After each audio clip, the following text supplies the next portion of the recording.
Family time! Dito kami sa Soler to swim and have fun and eat dinner because we're celebrating Chinese New Year.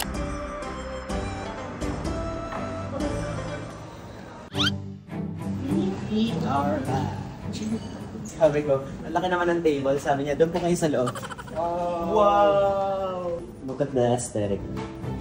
It's giving very traditional Chinese. Happy New Year! They have a new Chinese New Year menu na kami daw first makakatry. Nakaka-excite. They're gonna launch it sa Chinese New Year Eve. So 28 pa nila ilalabas.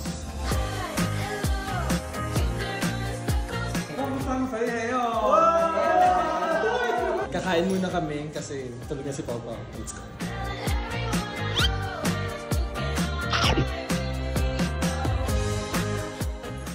Siyempre, hindi mawawala ang sparkling water.